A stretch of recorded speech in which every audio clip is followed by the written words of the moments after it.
乌克兰警告白俄罗斯势必参战，现在的乌俄战场已经攻守易势，战争不再按照俄罗斯的剧本发展。或许因为战场上的失利，俄罗斯还是搞事了，把目光投向了白俄，甚至是欧洲。白俄这边，俄罗斯想要再来一次从白俄南下的突袭，攻击东欧也不是不可能。针对俄罗斯可能到来的袭击，欧盟启动共同防御条款，针对3种具体情景对俄罗斯实施反击。中东方向，美伊谈判没谈妥，但是美国又暂停了对伊朗的军事行动。接下来局势会如何发展？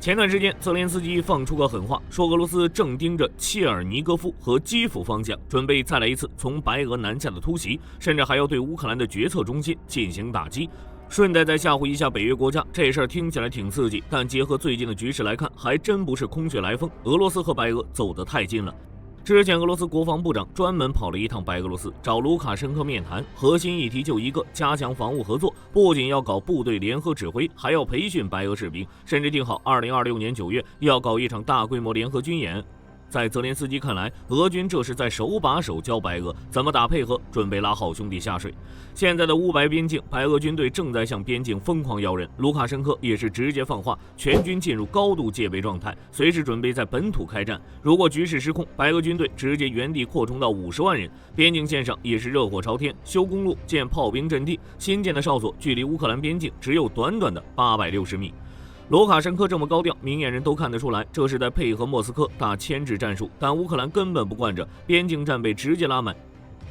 精锐的第1总统旅与特种战术群顶到最前线，海马斯、M777还有攻击无人机全方位严阵以待。2线还预留了战略预备队，随时准备补漏。乌克兰前外长库列巴更是发视频开大，说白俄罗斯势必参战，现在只不过是在挑吉日定路线。库列巴表示，乌克兰绝对不会坐以待毙，只要白俄敢动或者发现白俄要动，乌克兰绝对不排除先下手为强，直接用远程无人机和精确制导导弹问候白俄罗斯的军事指挥中心，炸断交通补给线和能源设施，把白俄后续作战潜力扼杀在摇篮里。库列巴这番话心理战的成分远大于实际的情报研判。库列巴之所以把话说得这么死，其实是一箭3雕：第一是吓唬白俄罗斯，增加你下达攻击命令的政治成本；第二是跟北约要装备，你看我北边这么危险，防空系统和远程打击火力赶紧给我安排上；第三是给国内百姓打强心针，告诉大家别慌，政府早有准备。这边的动静太大，北约也坐不住了，特别是波兰直接把防线封死，关了和白俄所有的口岸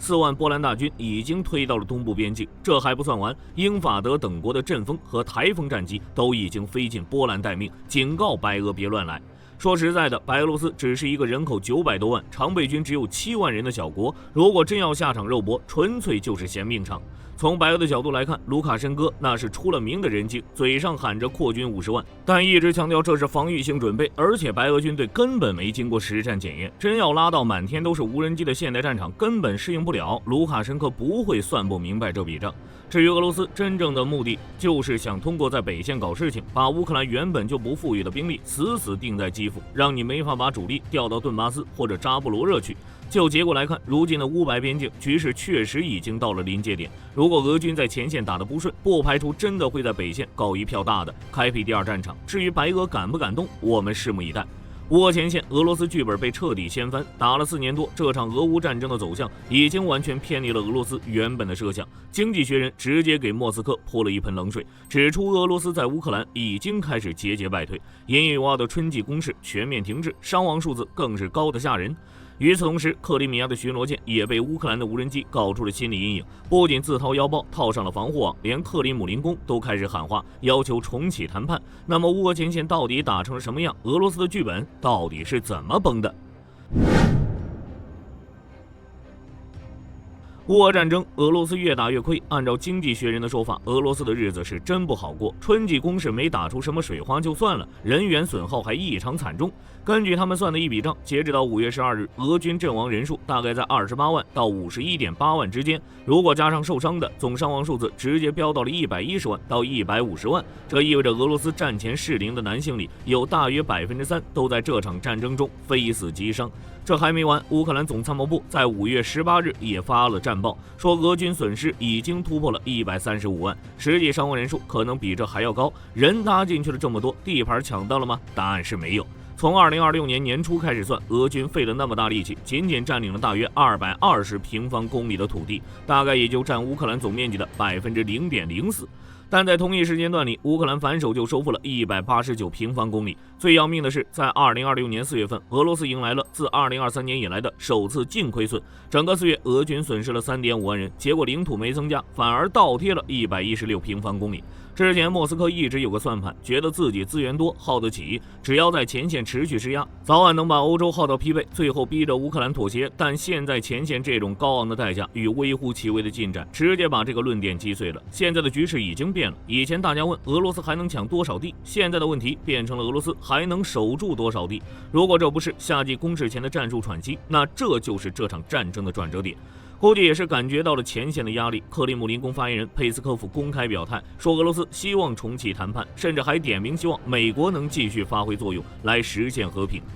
前线打得憋屈，后方的日子同样不好过。持续4年的战争，现在已经演变成一场高强度的无人机攻防战。乌克兰的无人机死死盯着俄罗斯的舰艇，结果就是俄罗斯在克里米亚的战舰被迫搞起了物理防御。根据外媒的报道，俄罗斯联邦安全局驻扎在克里米亚的巡逻舰换了个新造型，给整艘船从头到尾罩上了一层防护网。这艘套着网的船是俄罗斯的22460型巡逻舰，排水量大概700吨，最高时速能跑30节左右。主要武器是一门30毫米的机炮，甚至还预留了装反舰导弹的位置。平时主要干些近海巡逻的活，虽然它不是俄军正儿八经的一线作战舰艇，但隶属于联邦安全局，在乌克兰眼里也是一块肥肉。之前就有同类舰艇挨炸的先例。有意思的是，根据乌克兰军事媒体的说法，这次给巡逻舰装防护用的竟然还是私人资金的赞助。军方是不是经费紧张，我们不知道，但底下的人确实是怕了，只能自己想办法搞防御。其实这也不是俄方第一次搞这种操作，之前还有一艘21980型巡逻艇也弄过类似的防无人机网，主打一个简单粗暴，只要网子足够结实，无人机撞上来的时候好歹能拦一下，减低一点舰艇的损伤。虽然看着有些寒酸，但在实战里确实能保命。对于俄罗斯来说，陆地战线从进攻转为防守，甚至开始倒贴领土，兵力消耗极其巨大，海上还要防着随时可能飞过来的无人机。这种情况下，克里姆林宫抛出谈判的意愿，大概率是真的想停下来喘口气。接下来，美国和乌克兰又接不接这个茬，谁也不确定。面对俄罗斯的威胁，欧洲也有新动作。欧盟这种经济组织也搞了一个共同防御条款。据外媒报道，欧盟外交政策大管家卡亚卡拉斯掏出了一份文件，明确了启动欧盟共同防御条款，也就是第42.7条的3条具体情形。说白了，这玩意儿就是欧盟版的北约第5条。那么欧盟为啥突然急着搞这个？这3个情景都是什么？启动欧盟共同防御条款的3种具体情景。第一种最直接，北约国家挨打，这时候北约第5条和欧盟防御条款一起触发，大家直接抄家伙。第二种情景则针对非北约的欧盟成员国挨打，也就是那些没进北约但进了欧盟的兄弟，这事儿北约不管，欧盟得自己顶上去。第3种情景就比较复杂了，叫混合攻击，也就是那种门槛达不到北约第5条标准，比如网络攻击或者是小规模骚扰，这个时候欧盟也得有所作为。不过卡拉斯也是个实在人，他直接承认在欧盟内部兵棋推演中暴露了欧盟准备能力的严重不足，甚至可以说是非常脆弱。他的原话基本就是我们不公开谈演习，因为那会暴露我们的短板。这次搞出这3种情景，就是为了把以前那些宽泛又模糊的条款弄明白，别真到了危机爆发的时候，大家连该怎么还手，谁来还手都不知道。在历史上，这第42.7条其实就用过一次，那还是2018年巴黎遇袭，当时奥地利派兵去马里执行任务，就是为了帮法国人腾出手来回国防守，主打一个侧面支援。瑞典防长约翰森也强调，弄个重大安全紧急情况的手册很有必要，但重点是搞战备，明确欧盟的资源怎么去给北约打下手，不是要代替北约。甚至外界一直传的组建独立欧盟军队，听听就行了，喊了这么多年，实际上大家根本没有真正建军的打算。说到这儿就有一个问题了，欧盟为什么突然对第42.7条这么上心？原因很简单，被美国吓的。特朗普上台后，欧洲对北约承诺越来越没底。特朗普不仅批评欧洲盟友，甚至还放话要从丹麦手里把格陵兰岛给夺回来，这谁受得了？再加上最近位于塞浦路斯的英国空军基地莫名其妙遭到了无人机袭击，更是促使那些北约体系外的国家拼命要求具体的安全保障。欧盟领导人这才急着要一份蓝图，万一真挨打了，起码知道该干嘛。当然了，欧洲内部也不全是叫苦的。爱沙尼亚防长佩夫库尔就非常硬气，他觉得欧洲人应该对自己有点自信，军事规划确实归北约管，但欧盟好歹有5亿人口 ，GDP 高达25万亿欧元，每年的国防开支加起来也有将近5000亿欧元。真要是到了逼不得已的时候，我们准备好独自保卫欧洲。不过火力军觉得口号喊得确实响亮，钱和人也确实不少，但真要脱离了美国的指挥体系和情报支持，这5000亿欧元的军费能砸出多少响动，还得打个大大的问号。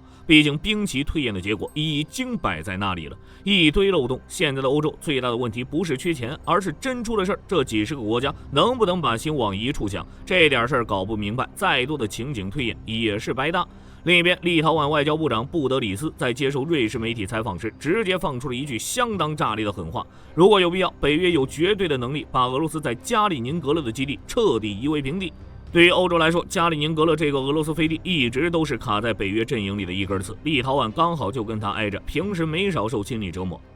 布德里斯这次表态非常强硬，说北约必须向俄罗斯展示决心，要让莫斯科知道北约随时能突破。他们在加里宁格勒建的那个小堡垒，只要有必要，就能把里面的防空基地和导弹基地砸个稀烂。尴尬的是，布德里斯刚说完北约的战斗力，转头就开始吐槽自家的真实情况了。他坦诚地承认，立陶宛现在极度缺乏防空装备，领空基本处于不设防的状态。俄罗斯和乌克兰的无人机时不时就在立陶宛的头顶上溜达一圈。更要命的是，俄罗斯的战机有时候连应答器都不开，直接就从立陶宛上空呼啸而过。立陶宛老百姓现在可以说是慌得很，社会上全都在抱怨政府对国防的投资太少，连个护院的防空网都没凑齐。从这个角度来看，立陶宛也没办法，自己一个人打不过俄罗斯，只能来找大哥了。布德里斯也是这么想的，甚至也是这样做的。他随后就开始给北约说好话，强调北约是有史以来最强大的组织，不管是从战略规划还是军事潜力来看，那都是顶尖的。他还提到了北约的第5条例，说盟友之间的信任是威慑的基础，如果连自己人都不信第5条，对手怎么会信？所以他坚信只要出事，北约绝对会来帮忙打群架。光喊口号还不够，布德里斯还给美国支了个招，觉得美军应该把部分兵力直接往前推，重新部署到跟俄罗斯和白俄罗斯接壤的国家，也就是部署到立陶宛这些前线国家家里来，这样才能真正增强北约的威慑力。这算盘打的都崩到火力军脸上了。当然，他也顺带提了一嘴，北约现在正在转型，欧洲以后肯定得扛起更多的军事负担。中东方向，美伊谈判还是悬而未定。特朗普又一次宣布推迟对伊朗的军事行动，从4月份停火到现在，这已经是不知道第几次踩刹车了。本来美国和以色列连弹药都运到了，结果没打。而对面的伊朗不仅在核问题上寸步不让，甚至还整出了一个狠活，准备对美国科技巨头的海底电缆收保护费。这到底是怎么一回事？接下来特朗普又该怎么做？根据媒体的报道，5月18日，伊朗通过巴基斯坦这个中间人给美国递交了一份修改后的方案。简单来说，就是特朗普之前的要求，伊朗全盘拒绝。在浓缩铀和重新开放霍尔木兹海峡这2个核心问题上，伊朗的态度就俩字：没门。巴基斯坦的调解人也是急得不行，直呼我们时间不多了。特朗普这边在5月16日就召集国家安全团队开会，讨论如何推进与伊朗的关系，并计划于5月19日再次会面。当时的说法是，军事打击的选项仍在考虑之中。结果到了5月19日，特朗普直接对媒体宣布，军事行动再推迟个2-3天，给出的理由是阿联酋、沙特和卡塔尔这些海湾国家求他缓一缓。就火力军来说，这缓的时间也太长了。从4月8日停火到现在，特朗普已经给了伊朗1个多月的喘息时间。现在伊朗缓过劲儿来了，更不可能向美国低头了。伊朗见美国不动手，胆子就更大了。除了继续封锁霍尔木兹海峡，伊朗现在甚至开始琢磨怎么把收过路费这事儿给常态化、合理化。如果你以为只收油轮的钱，那格局就太小了。伊朗现在盯上了海底互联网电缆。根据革命卫队的说法，他们准备对位于波斯湾和红海的海底电缆征收许可费，点名道姓要让谷歌、微软、Mate 和亚马逊这些美国科技巨头掏钱。途经霍尔木兹海峡和红海的电缆承载着全球17%的网络流量，这要是真把网线给拔了，或者强行收费，美国的硅谷大佬们估计得气得掀桌子。不得不说，伊朗这招确实是戳到美国的痛点，但这或许也会导致美国动手，毕竟这些人的能量有点大。就伊朗的反应来看，特朗普现在要做的就是重启对伊打击。事实上，美国这边虽然一拖再拖，但在军事上的动作可一点没少。美国官员已经给媒体透底，军事打击的选项一直都在桌面上摆着。最积极的还是以色列，目前美伊2国正在搞大规模的军事调动。根据以色列媒体的爆料，几十架装满弹药的美国军用运输机直接从德国的基地起飞，密密麻麻地降落在了特拉维夫。这架势摆明了就是为了恢复对伊战争做准备。另一边，伊朗媒体还在放风，说美国准备暂停对伊朗的石油制裁，来释放善意。不过这事儿，美国媒体根本没认领，反而是伊朗革命卫队继续放狠话，只要美国敢打，绝对让你吃不了兜着走。现在的中东局势就是美国和伊朗在互相试探底线，以色列在旁边蓄势待发。特朗普原本想用极限施压逼伊朗就范，结果白白给了对方几十天的恢复期。现在伊朗不仅不认怂，还提出了一堆更离谱的要求，连网络电缆都不放过。接下来就看特朗普怎么破这个局了，是继续给伊朗机会，还是与以色列一起放手一搏？我们拭目以待。好了，这期视频到这儿就结束了。各位觉得特朗普什么时候才会重启对伊朗的打击？可以在视频下方留言，大家一起讨论。最后不要忘记点赞关注，我是火力军，下期见。好的，各位观众朋友们，我们频道一直在聊真实的军事资讯和武器装备，后台也经常有朋友问有没有值得推荐的入门级模型。今天就和大家分享一款近期接触到的产品。首先，它的外形还原度做得相当不错，比例准确，武器上的一些关键细节和标识也都有体现，材质也说得过去，拿在手上有不错的分量感。其次，它具备一定的可动性，对于理解基础操作原理有一定帮助，让它不仅是个静态摆件。综合它的做工和可玩性来看，价格确实比较亲民。对于想入门模型收藏，或者单纯想在桌上贴一个摆件的朋友来说，是一个性价比很高的选择。